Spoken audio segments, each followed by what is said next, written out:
નમસ્કાર દર્શક મિત્રો, IHRPC ન્યૂઝમાં આપનું હાર્દિક સ્વાગત છે। હું છું આપની સાથે સંધ્યા। તો સમાચારની શરૂઆત કરતા પહેલા નજર કરીશું આજના મુખ્ય સમાચાર પર। ભરૂચ જિલ્લામાં નીચ કક્ષાનું કૃત્ય કરતો સગો બાપ બની ગયો આરોપી।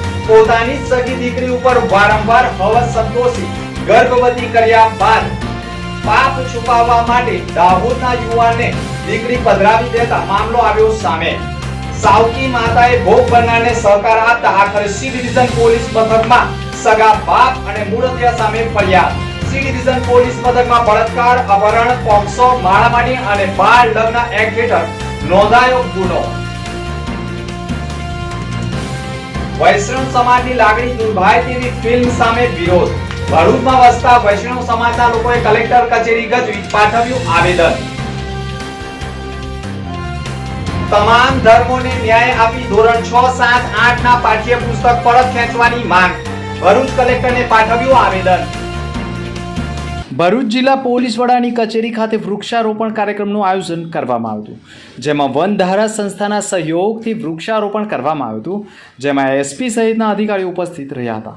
ભરૂચ ખાતે પર્યાવરણના જતનના હેતુસર જિલ્લા પોલીસ વડાની કચેરી ખાતે વૃક્ષારોપણનો કાર્યક્રમ યોજાયો હતો, જેમાં અંકલેશ્વરની વનધારા નામની સંસ્થાના સહયોગથી આ કાર્યક્રમનું આયોજન કરવામાં આવ્યું, જેમાં વૃક્ષારોપણ કરી જતન અંગેના સંકલ્પ લેવામાં આવ્યા હતા। આ પ્રસંગે જિલ્લા પોલીસ વડા મયુર ચાવડા, પોલીસ વિભાગીય ડીવાયએસપી CK પટેલ, વનધારા સંસ્થાના સભ્યો તથા પોલીસ અધિકારી કર્મચારીઓ ઉપસ્થિત રહ્યા હતા। અંકલેશ્વરની વનધારા NGOના સહયોગથી આજે ભરૂચ જિલ્લા પોલીસ વડા શ્રી મયુર ચાવડા સાહેબની અધ્યક્ષતામાં ભરૂચ પોલીસ હેડક્વાર્ટર ખાતે વૃક્ષારોપણનો કાર્યક્રમ યોજવામાં આવેલો। એમાં પોલીસ અધિકારીઓ, પોલીસ કર્મચારીઓ અને આ વનધારા NGOના સાથે સંકળાયેલા લોકોએ, પ્રકૃતિ પ્રેમી લોકોએ એમાં ભાગ લીધેલો અને મોટી સંખ્યામાં વૃક્ષારોપણ કરવામાં આવેલું છે। અને વનધારાના જે આ NGOના સભ્યો છે એમને અને આ પોલીસ પરિવાર દ્વારા આ વૃક્ષોનું વધુમાં વધુ પ્રમાણમાં ઉછેર થાય એનો એક સંકલ્પ લેવામાં આવેલો છે। અને સાથે સાથે આ કાર્યક્રમના ઉપક્રમે એક જાહેર જનતાને એક એવી અપીલ પણ કરીએ છીએ કે આવા વૃક્ષારોપણના કાર્યક્રમમાં વધુમાં વધુ લોકો જોડાય અને આપણા દેશમાં હરિયાળી ક્રાંતિ લાવવામાં આવે એવી એક અપીલ કરવામાં આવે છે। જય ભરૂચની નર્મદા નદીમાં મગર હોવાના અનેક કિસ્સાઓ અને વિડીયો પણ વાયરલ થતા હોય છે। થોડા મહિના પહેલા જ ભરૂચ અંકલેશ્વરને જોડતા માર્ગની બાજુમાં આવેલી ખાડીમાં પણ મહાકાય મગર હોવાનું ધ્યાને આવતા વન વિભાગે પાંજરું મૂકતા મહાકાય મગર પકડાયો હતો। ભરૂચના દશાશ્વમેઘ ઘાટના ઓવાળા નજીક લકડિયા પુલ પાસે નર્મદા નદી કિનારે મહાકાય મગર બહાર બેઠો હતો, જેની જાણ થતાં જ તેને જોવા અને વિડીયો બનાવવા માટે લોકોના ટોળા ઉમટ્યા હતા। જોકે મહાકાય મગરને જોતા સ્થાનિકોમાં ફફડાટ ફેલાઈ ગયો છે અને આ અંગે સ્થાનિક વન વિભાગને જાણ કરવામાં આવતા તેઓએ પણ તેને પકડવાના પ્રયાસો કર્યા છે। તાજેતરમાં ચર્ચિત પ્લેટફોર્મ પરથી ફિલ્મ મહારાજ વધુ એકવાર ચર્ચામાં છે, પરંતુ આ વખતે કારણ એ છે કે વૈષ્ણવ સમાજના સંતો અને આગેવાનો અનુસાર આ ફિલ્મ ભક્તોની ધાર્મિક લાગણીને ઠેસ પહોંચાડવાના ઉદ્દેશ સાથે બનાવવામાં આવી હોવાના આક્ષેપ સાથે સમગ્ર ગુજરાતમાં વિરોધનો વંટોળ ઊભો થયો છે, જેના ઘેરા પ્રત્યાઘાત ભરૂચમાં પણ પડ્યા છે। આ ફિલ્મ 1862માં લીબલ મહારાજ કેસ પર આધારિત છે। આ ફિલ્મની રાહ ચાહકો ઘણા સમયથી જોઈ રહ્યા હતા, પરંતુ આ ફિલ્મ વિરુદ્ધ ભગવાન કૃષ્ણ અને વલ્લભાચાર્યના અનુયાયીઓએ ફિલ્મ વિરુદ્ધ કોર્ટમાં અરજી કરી છે, જેમાં લખ્યું છે કે આ ફિલ્મ 1862ના લીબલ મહારાજ કેસ પર આધારિત છે, જે જનમાનસ પર ખરાબ અસર છોડશે। આ ફિલ્મ હિન્દુ ધર્મની લાગણી વિરુદ્ધ છે। ફિલ્મ મહારાજનું દિગ્ગજના સિદ્ધાર્થ મલ્હોત્રા સામે પણ વિરોધ દર્શાવ્યો છે અને યશરાજ બેનર હેઠળ પણ બનેલી આ ફિલ્મ 14 જૂને રિલીઝ થવાની હતી, પરંતુ હાલ વિરોધ વચ્ચે આ ફિલ્મ પર કોર્ટ દ્વારા સ્ટે આપવામાં આવ્યો છે। હાલ તો ફિલ્મના વિરોધમાં દેશભરના વૈષ્ણવ સમાજ દ્વારા વિરોધ પ્રદર્શન કરવામાં આવ્યું છે, જેના ભાગરૂપે ભરૂચની લગભગ 25 જેટલી સંસ્થાઓના પ્રતિનિધિઓ અને તેના સભ્યો, હિન્દુ સનાતન ધર્મ ભરૂચના સભ્યો દ્વારા નેટફ્લિક્સ TV દ્વારા રિલીઝ થનાર બહુચર્ચિત મહારાજા ફિલ્મ પર પુસ્તક પર બંને બેન લગાવવામાં આવે તેવી માંગ સાથે ભરૂચ કલેક્ટર કચેરી ગજવી હતી અને કલેક્ટરને આવેદનપત્ર પાઠવ્યું હતું। ભરૂચ જિલ્લાના ઝઘડિયા તાલુકા વિવિધ કુદરતી સંપાદનથી ભરપૂર તાલુકો છે। ભરૂચ જિલ્લા ઝઘડિયા તાલુકા વિવિધ કુદરતી સંપદાથી ભરપૂર તાલુકો છે અને ભરૂચ જિલ્લાની 90% ખનિજ સંપત્તિ આ તાલુકામાં આવેલી છે.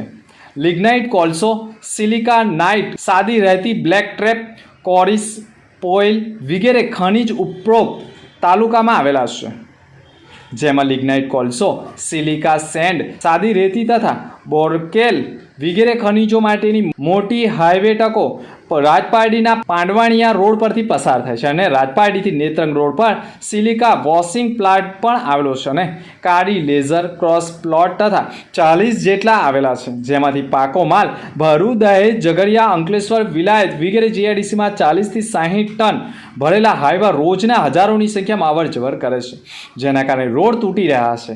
આ ખનિજોમાં લિગ્નાઇટ, કોલસો રાજપારડી, વાલિયા, જીએમડીસીની માણસોમાંથી પણ રોજથી 24 કલાક 1000 ટ્રીપોથી 21 ટનવાળા હાઈવા પસાર થાય છે, જેના ટન દીઠ ₹42,000નો ભાવ જીએમડીસીનો હોય છે.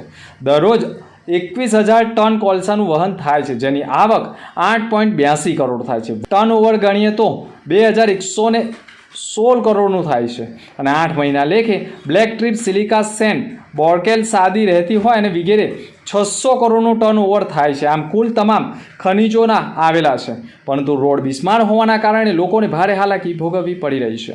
ત્યારે રોડ બનાવવાની માંગ કરતું આવેદનપત્ર પાઠવવામાં આવ્યું છે.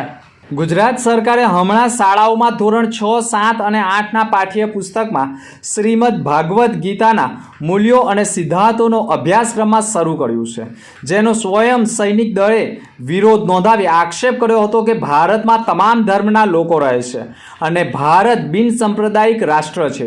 જો મૂલ્ય નિર્માણની જ વાત હોય તો તમામ ધર્મોમાંથી જે શ્રેષ્ઠ મૂલ્યો નિર્માણ કરી શકે એવા પ્રસંગો લઈને પુસ્તક બનાવવું જોઈએ, કેમ કે શાળાઓમાં તમામ ધર્મના વિદ્યાર્થીઓ અભ્યાસ કરતા હોય છે તથા તમામ ધર્મો જેવા કે બૌદ્ધિક, ઇસ્લામ, પારસી, જૈન ધર્મને યોગ્ય ન્યાય મળે એ સહિતના મુદ્દે આવેદનપત્ર પાઠવ્યું હતું, જેમાં આક્ષેપ કર્યો છે કે પુસ્તક પરત ખેંચી સર્વ ધર્મના પુસ્તકોમાંથી ધાર્મિક મૂલ્યો અને સિદ્ધાંતોમાં સામેલ કરી પુસ્તક ભણાવવાની માંગ કરવામાં આવી છે અને સમગ્ર રજૂઆત ભરૂચ જિલ્લા કલેક્ટરને કરી આવેદનપત્ર પાઠવ્યું છે. આજે મતલબ કે અત્યારે અભ્યાસક્રમમાં નાના બાળકોના અભ્યાસક્રમમાં ધોરણ 6, 7 ને 8માં આપણને સર્વાંગી શિક્ષણની અંદર એક શ્રીમદ ભગવદ્ ગીતાના સિદ્ધાંતો અને એના મૂલ્યો વિશે એક બુક આપવામાં આવી છે. જો કે એમાં એક જ ધર્મનો ઉલ્લેખ થાય છે આપણો ભારત દેશ બિન સાંપ્રદાયિક છે, જે ધર્મનિરપેક્ષ છે. તો એમાં દરેક ધર્મના જાતિના લોકો રહે છે, જેમ કે હિન્દુ છે, શીખ છે, બૌદ્ધ છે, ઈસાઈ છે, મુસ્લિમ છે. તો આપણે આ જે બુક આપવામાં આવી છે તેમાં ખાલી એક જ ધર્મની વાત કરવામાં આવી છે. તો શું કે એક જ ધર્મ વિશે વાત કરવામાં આવી છે. તો બીજા બધા ધર્મના બી ઘણા બધા એવા મતલબ કે ધર્મની અંદર ઘણા બધા એવા મૂલ્યો અને સિદ્ધાંતો છે. તો એ પણ શું કહેવાય કે દર્શાવવા જરૂરી છે બુકમાં. બાકી એ એક જ આપણો શું કે બિન સાંપ્રદાયિક દેશ છે, તો એમાં એક ધર્મ વિશે કેવી રીતે વાત થઈ શકે. અને આપણા આર્ટિકલ 28 ની અંદર પણ વાત કરવામાં આવી છે કે આપણા આર્ટિકલ 28 કે આપણો જે રાજ્ય છે, જે તેનો નાણાકીય વહીવટ છે, તેમાં જે શિક્ષણ ક્ષેત્ર છે, તો એમાં જે શિક્ષણ માટે ખર્ચો વપરાય છે, તો એમાં એક જ ધર્મ માટે ના વાપરી મતલબ કે એક જ ધર્મ માટે વાપરી જ ના શકાય. તો એ માટે અમે આવેદનપત્ર આપવામાં આવ્યા છે. ભરૂચ નર્મદા જિલ્લાના સહકારી ક્ષેત્રની અગ્રીમ અને 117 વર્ષ જૂની bank the Bharuch district central cooperative બેંકની વાર્ષિક સાધારણ સભા ચેરમેન અરુણસિંહ રાણાની અધ્યક્ષતામાં બેંકના નિર્માણાધીન સહકારી ભવન ખાતે મળી હતી. તે સાથે સહકારી ક્ષેત્રે નવા આયામ રૂપે અન્ય 5 સહકારી સંસ્થાઓની વાર્ષિક સામાન્ય સભા પણ મળી હતી. ભરૂચ ડિસ્ટ્રિક્ટ કોઓપરેટિવ બેંકના ચેરમેન અને વાગડાના ધારાસભ્ય અરુણસિંહ રાણાએ બેંકની પ્રગતિનો અહેવાલ રજૂ કરી બેંકે 23,54,00,000નો નફો કર્યો હોવાનું જણાવી 15% ડિવિડન્ડની પણ જાહેરાત કરી છે અને રાષ્ટ્રીયકૃત બેંક જેવી તમામ આધુનિક સુવિધા આ સહકારી બેંક આપતી હોવાનું ગૌરવ હોવાનું કહ્યું હતું. બેંકના ડિરેક્ટરો તેમજ સભાસદો તેમજ મંડળીઓના વિશ્વાસ બદલ આભાર વ્યક્ત કર્યો હતો. સામાન્ય સભામાં સહકાર ક્ષેત્રે ઉત્કૃષ્ટ દેખાવ કરનાર ભરૂચ જિલ્લા બેંક, જંબુસર નાગરિક બેંક તેમજ હાંસોટ બેંકના પ્રતિનિધિઓને શિલ્ડ એનાયત કરી બહુમાન કરવામાં આવ્યું હતું. આ પ્રસંગે સહકાર ક્ષેત્રના નવતર અભિગમ અંતર્ગત જિલ્લાની 5 સહકારી સંસ્થાઓ, ભરૂચ જિલ્લા સહકારી સંઘ, ધી ભરૂચ જિલ્લા સહકારી ખરીદ વેચાણ સંઘ સહિતની વિવિધ મંડળીઓને પણ આવકારવામાં આવી હતી અને વાર્ષિક સાધારણ સભામાં વાર્ષિક સામાન્ય સભા યોજાઈ હતી, જેનો પ્રમુખ દ્વારા the Bharuch district central cooperative બેંકના ચેરમેન અરુણસિંહ રણાના સહકાર અને સૂઝબૂઝના કારણે તેઓની સંસ્થાઓ ખોટમાંથી નફો કરતી હોવાનું પણ એકરાર કરી આભાર વ્યક્ત કર્યો હતો. વિશ્વમાં આ બીમારી પ્રત્યે જાગૃતિ વધારવાના ઉદ્દેશથી પ્રતિવર્ષ 19 જૂનના રોજ વિશ્વ સિકલ સેલ દિવસની ઉજવણી કરવામાં આવે છે, જેના ભાગરૂપે આદર્શ નિવાસી શાળા નેત્રંગ ખાતે ભરૂચના સાંસદ મનસુખ વસાવાની ઉપસ્થિતિમાં ભરૂચ જિલ્લા આરોગ્ય વિભાગ દ્વારા સિકલ સેલ એનિમિયા દિવસની ઉજવણી કરવામાં હતી, જેમાં ભરૂચ જિલ્લા કલેક્ટર તુષાર સુમેરા અને પ્રાયોજના વહીવટદાર યોગેશ સાંગલેની પ્રેરક ઉપસ્થિતિ રહી હતી. કલેક્ટરે પણ કહ્યું હતું કે આ રોગોને અટકાવવા માટે આપણે એક લક્ષ્ય લઈને ચાલવું પડશે. આરોગ્ય વિભાગ દ્વારા તમામનું સ્ક્રીનિંગ થાય એ ખૂબ જ મહત્વનું છે. કંઈક ઇનોવેટિવ વિચારી લગ્ન ગ્રંથિથી જોડાતા પહેલાં સ્ક્રીનિંગ ફરજિયાત કરાવી સિકલ સેલ તપાસ કરવામાં આવે તો મહદ અંશે આપણે આ રોગને અટકાવી શકે છે. સરકાર સતત કટિબદ્ધ રહી છે અને આ રોગને નિર્મૂલન કરવા માટે પ્રયત્નશીલ છે. એક અભિયાનના સ્વરૂપે સતર્કતા સાથે રોગોની જાણકારી બચાવવા શ્રેષ્ઠ ઉપાય છે. જિલ્લામાં તમામ આરોગ્ય કેન્દ્ર ખાતે સિકલ સેલની વિનામૂલ્યે સારવાર થાય છે, જેની પણ સૌ નાગરિકોને જાણકારી આપી સિકલ સેલ નિર્મૂલન અભિયાનમાં સૌભાગી બને તેવી અપીલ કરાઈ હતી. ભરૂચના પોલીસ મથકમાં ભોગ બનનાર પીડિતાએ ફરિયાદ નોંધાવી છે, જેમાં તેણે આક્ષેપ કર્યો છે કે ગત વર્ષ 2022ના 10મા મહિનામાં ફરિયાદીને તેના પિતા પાલક માતા સાથે બનતું ન હોય અને તે સમયે ફરિયાદીને હવસખોર પિતા તેના મૂળ વતન મધ્યપ્રદેશ રહેતા, જ્યાંથી તેમની સાથે ફરિયાદી તેણીની પાલક માતા ભરૂચ ખાતે રહેતી હતી અને ફરિયાદીના પિતા બીજા બાળકો અટાલી ખાતે અભ્યાસ કરતા હતા અને તે દરમિયાન પિતા નરાધમ ફરિયાદીને અમદાવાદથી મહેસાણા વચ્ચે કોઈ જગ્યાએ કડિયા કામની મજૂરી માટે લઈ ગયેલા અને ત્યાં 1 મહિના જેટલો સમય પતરાના ઝૂંપડામાં રોકાયા હતા અને તે સમયે સગા પિતાએ જ રાત્રિના સમયે સગી દીકરી ફરિયાદી ઉપર બળજબરીપૂર્વક દુષ્કર્મ કરી તેણીને ધમકી આપી હતી કે તું કોઈને આ બાબતે વાત કહીશ તો તને જીવતી નહીં રહેવા દઉં, જેથી સગી દીકરી ડરી ગઈ હતી અને સતત અલગ અલગ રાત્રિએ સગા પિતાએ 8થી 10 વખત સગી દીકરી ઉપર દુષ્કર્મ કરી તેણીને ગર્ભવતી કરી હતી. નરાધમ પિતાને ખબર પડી કે દીકરીના પેટમાં ગર્ભ રહી ગયો છે તો નરાધમે પુરાવાનો નાશ કરવા માટે નજીકમાંથી દેશી ઝાડના મૂળિયાની દવા પીવડાવી ગર્ભ પડાવ્યો હતો. આ વાત અહીંયા નથી અટકતી. ફરિયાદમાં એવા પણ આક્ષેપ કર્યા છે કે બળાત્કારી સગા પિતા મજૂરી કામ કરવા માટે વડોદરા ખાતે એકલા જતા રહેલા અને તેના થોડા દિવસ પછી નરાધમ પિતા પાલક માતા સાથે જામદા ખાતે ફરિયાદી તથા તેની સાવકી માતાને લેવા માટે આવતા ફરિયાદી વડોદરા ખાતે આવી હતી અને વડોદરા અર્બન ડેવલપમેન્ટ ઓથોરિટી સરકારી મકાનમાં વડોદરા ખાતે ભાડેથી રહેતા હોય ત્યાં પણ 15થી વધુ દિવસ ફરિયાદી રોકાયેલ અને તે સમયે પણ પાલક માતા રસોડાના કામ કરવા માટે રાત્રિએ બહાર જતા જ સગી દીકરીનો એકલતાનો લાભ લઈ હવસખોર પિતા પણ સગી દીકરી ઉપર બળજબરીપૂર્વક શારીરિક સંબંધમાંથી દીકરીને ગર્ભ રહ્યો હતો. તે વાત છુપાવવા માટે સગા બાપે પોતાનું પાપ છુપાવવા સગીર વયની દીકરી હોવા છતાં દાહોદના સતીશ નરપત મેળાને બોલાવી તેણીની સાથે કોઈ પણ જાતના લગ્ન કરાવ્યા વિના પત્ની તરીકે રવાના કરી હતી અને સતીશ મેળાએ પણ સગીર વયની દીકરીને પત્ની બનાવીને રાખતો હતો અને સગા બાપ થકી સગીર વયની દીકરી ગર્ભવતી હોય તેનું પાપ છુપાવવા માટે સગા બાપે જ સગીર વયની ઉંમરે દીકરીને બીજા સાથે રવાના કરી દીધી હતી. સમગ્ર પકડનો ભાંડો તો ત્યારે ફૂટ્યો જ્યારે મધ્યપ્રદેશ ખાતે ફોઈના છોકરાના લગ્નમાં ફરિયાદી આવી હતી. તે દરમિયાન લગ્નમાં તેણીને તેની પાલક માતા સાથે ભેટો થયો. ભોગ બનનાર ફરિયાદીએ સગા બાપે કરેલું કૃત્ય સાવકી માતાને કહેતા જ સૌપ્રથમ સાવકી માતાની પગ તળેની જમીન ખસી ગઈ હતી અને તેઓ અનુભવ પણ કર્યો હતો. ફરિયાદી થોડા દિવસ માટે સાવકી માતાના ઘરે ભરૂચ આવી હતી અને તે દિવસે પણ સતત અલગ અલગ દિવસે સગા બાપે જ દીકરી ઉપર બળજબરીપૂર્વક બળાત્કાર ગુજાર્યો હતો.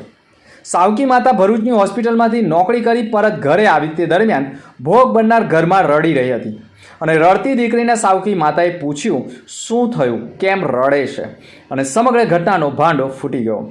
સગો બાપ પોતાની હવસ પોતાની સગી દીકરી ઉપર સંતોષી રહ્યો હતો અને આ બાબતે સાવકી માતા અને દીકરીએ નરાધમ બાપને કહેતા જ ઉશ્કેરાયેલા બાપે સાવકી માતાને ભોગ બનનાર દીકરીને ઢોર માર મારી અને અંતે સગીરાના પેટમાં આજે પણ ગર્ભ છે અને તે પણ બાપનો છે, તે પણ તેના બાપ થકી જ હોવાનો ખુલાસો થતાં આખરે સાવકી માતાની હિંમતથી સગી દીકરીએ ભરૂચના પોલીસ મથકમાં પહોંચી સગા બાપ સામે તથા જે યુવકે ભોગ બનનારને નાની ઉંમરે લગ્ન વિના પત્ની બનાવી હતી તેની તથા સગા બાપ સામે ગંભીર પ્રકારની ફરિયાદ નોંધાવી દીધી હતી અને પોલીસે બંને નરાધમો સામે બળાત્કાર, પોક્સો, અપહરણ અને બાળ લગ્ન એક્ટ હેઠળ ગુનો દાખલ કરી બંનેની ધરપકડના ચક્રો ગતિમાન કર્યા છે. અત્રે ઉલ્લેખની બાબત એ છે કે સગા બાપે હવસ સંતોષ્યા બાદ સગી દીકરીના નાની ઉંમરની હોવા છતાં યુવક સાથે પોતાનું પાપ છુપાવવા માટે પત્ની તરીકે પધરાવી દેતા આખરે ફરિયાદ તો નોંધાઈ ગઈ છે અને પોલીસે બંને નરાધમો સામે ઇપીકો કોડની કલમ 323, અપહરણ 366A, બળાત્કાર 376 FHJN તથા ગાળો ભાંડવી 504, જાનથી મારી નાખવાની ધમકી આપવી 506(2) તથા પોક્સો એક્ટ 4, 6, 10 તથા બાળ લગ્ન અટકાયત અધિનિયમ કલમ 11 મુજબ ગુનો નોંધી હવસખોર બાપ અને નરાધમની ધરપકડના ચક્રો ગતિમાન કર્યા છે. અંતમાં ફરી એક નજર આજના મુખ્ય સમાચાર પર. ભરૂચ જિલ્લામાં નીચ કક્ષાનું કૃત્ય કરતો સગો બાપ બની ગયો આરોપી. પોતાની સગી દીકરી ઉપર વારંવાર હવસ સંતોષી ગર્ભવતી કર્યા બાદ પાપ છુપાવવા માટે દાહોદના યુવાનને દીકરી પધરાવી દેતા મામલો આવ્યો સામે. સાવકી માતાએ ભોગ બનનારને સહકાર આપતા આખરે સી ડિવિઝન પોલીસ મથકમાં સગા બાપ અને મૂળતિયા સામે ફરિયાદ. સી ડિવિઝન પોલીસ મથકમાં બળાત્કાર, અપહરણ, પોક્સો, માળામારી અને બાળ લગ્ન એક્ટ હેઠળ નોંધાયો ગુનો. વૈષ્ણવ સમાજની લાગણી દુર્ભાય તેવી ફિલ્મ સામે વિરોધ.